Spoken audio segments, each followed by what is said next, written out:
বিসমিল্লাহির রহমানির রহিম। হে সমস্ত জগতবাসী, আজ আমি শামীম আলী চিশতি আপনাদের সামনে একটি আলোচনা নিয়ে যে আলোচনাটি নিয়ে হাজির হলাম, সেই আলোচনাটি অবশ্যই খেয়াল করে শুনবেন। ঘটনা হলো যে আজকে যে সমস্যার কথা বলবো, এই সমস্যায় অনেক মানুষ পড়ে আছে।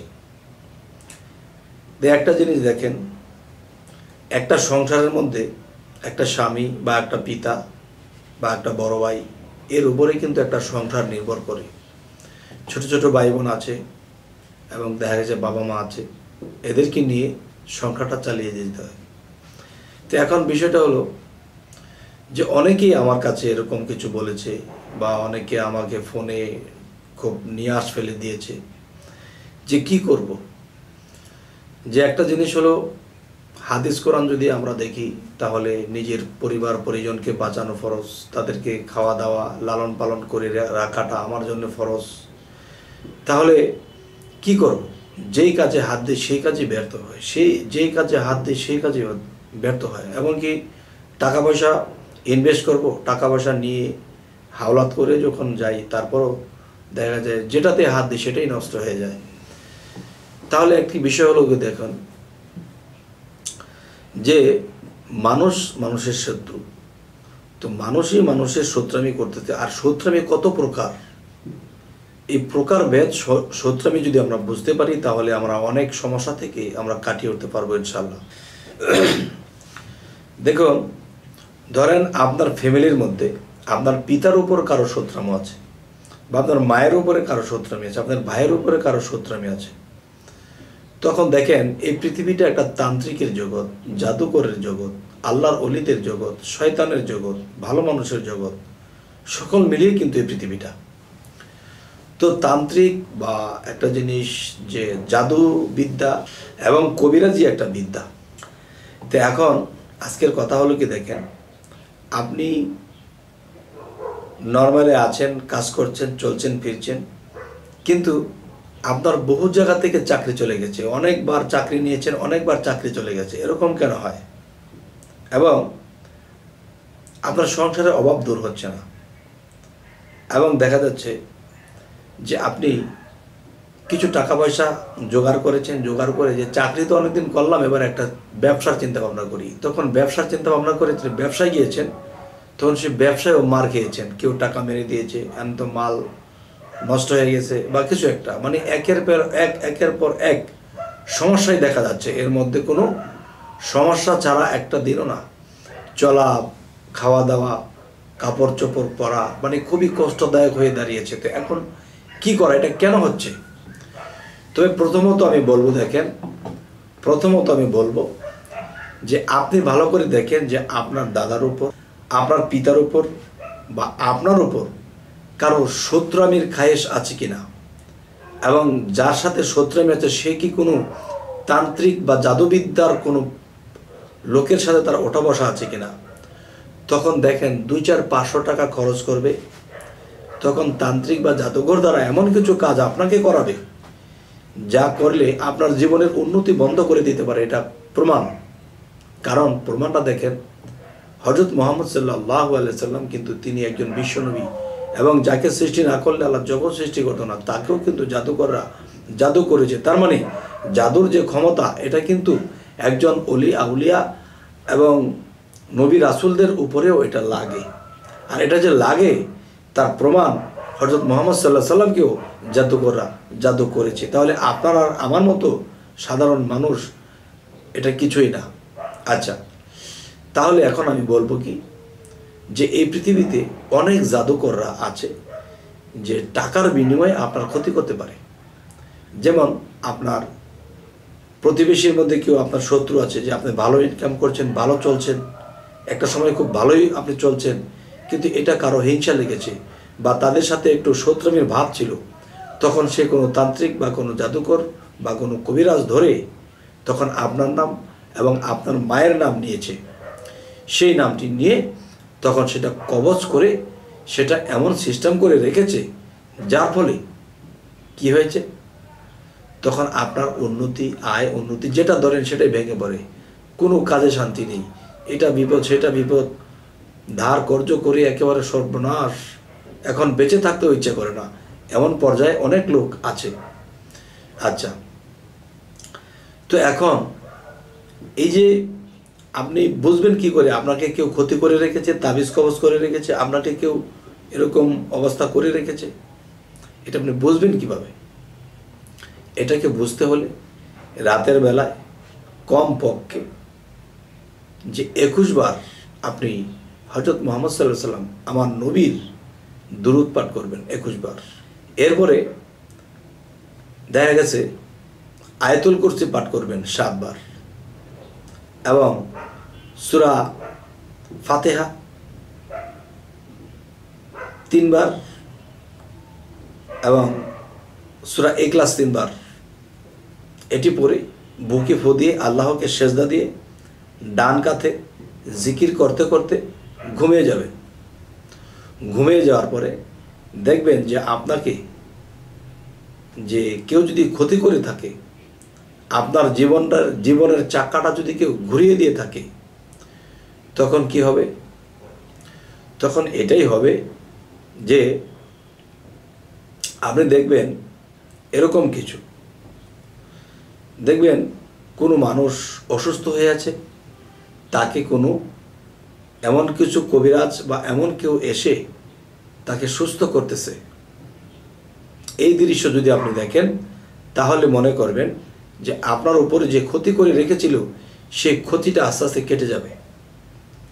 আর যদি দেখেন যে কেউ কাউকে অসুস্থ করছে, কেউ কাউকে মারছে, কেউ কাউকে টর্চারিং করছে, কেউ কাউকে অনাদর করছে, শত্রুমি করছে, তখন বুঝবেন যে আপনার উপরে এই তাবিজ কবজ, এই ক্ষতি আপনাকে করে রাখা হয়েছে। আচ্ছা, এটা বোঝার জন্য বলা হচ্ছে। এরপরে আপনি যদি স্বপ্ন দেখেন যে আপনি কাউকে ডেকে ডেকে বলতেছেন, এই তোদের সংসার কিভাবে চলবে, তোরা তো বুঝিস না, তোদেরকে তাবিজ কবজ করে ক্ষতি করে রাখা হয়েছে, যার ফলে তোমরা কোনো উজাইতে পারতেছো না, তোমরা কোনো কাজে টিকতেছো না, এই জন্য তোমাদের কষ্ট হচ্ছে। এটা কে বলছে? আপনি স্বপ্নযুগে কাউকে বলেছেন।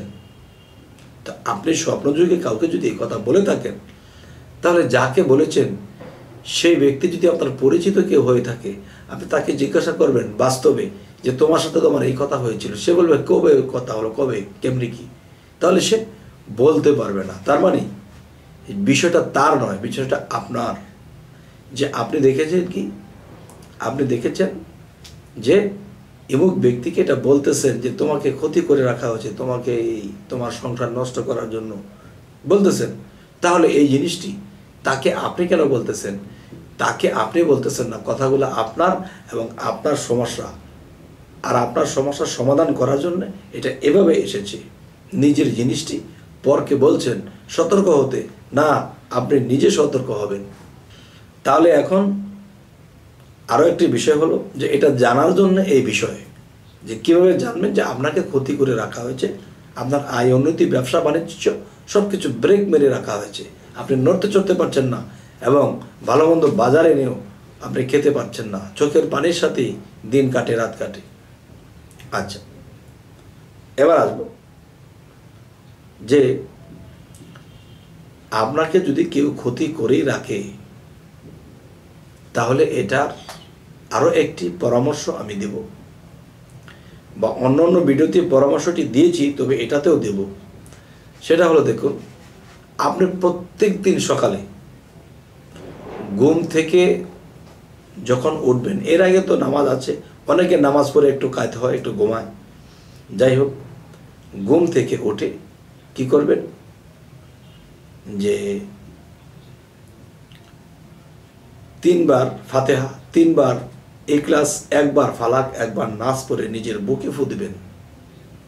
আচ্ছা, আবার যখন সন্ধ্যা হবে, সন্ধ্যার বেলা ডুবেছে, সন্ধ্যার আজান পড়তেছে, তখন কি করবেন?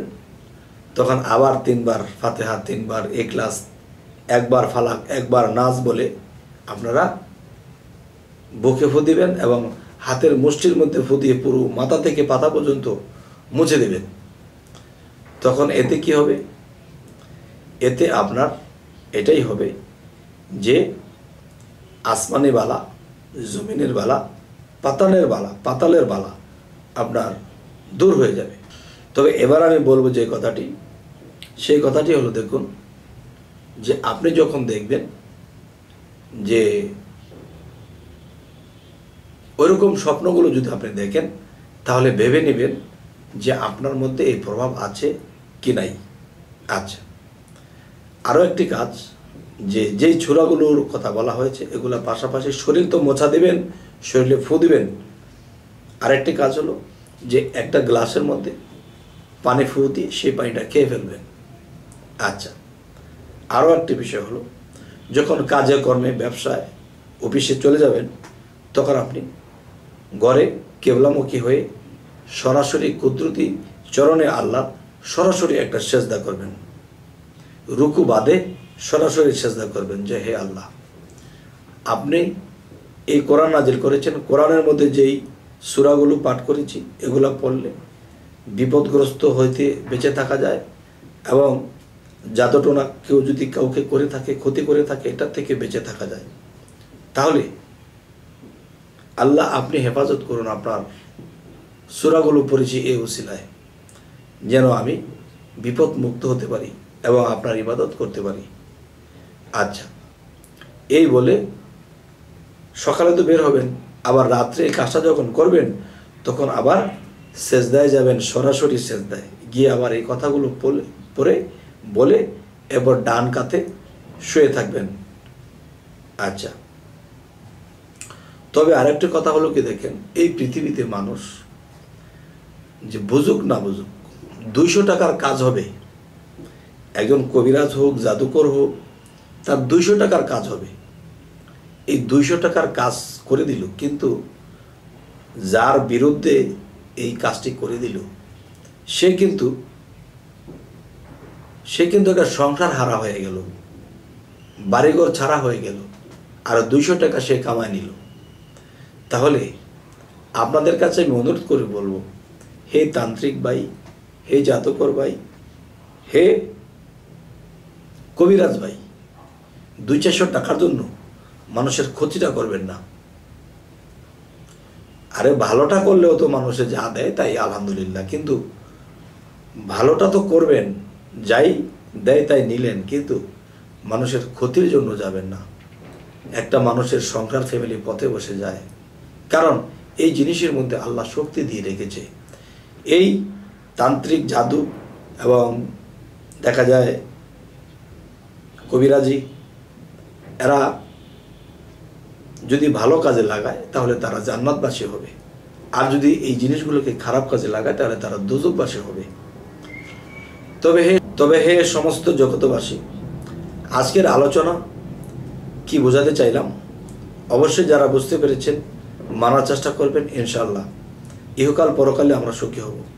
তবে আরও একটি বিষয় হলো, আমাদের চ্যানেলে যদি নতুন হয়ে থাকেন অবশ্যই সাবস্ক্রাইব করে নেবেন, এবং পরবর্তীতে যেন ভালো ভিডিও এনে দিতে পারি। তো সকলে ভালো থাকবেন, আল্লাহ হাফিজ।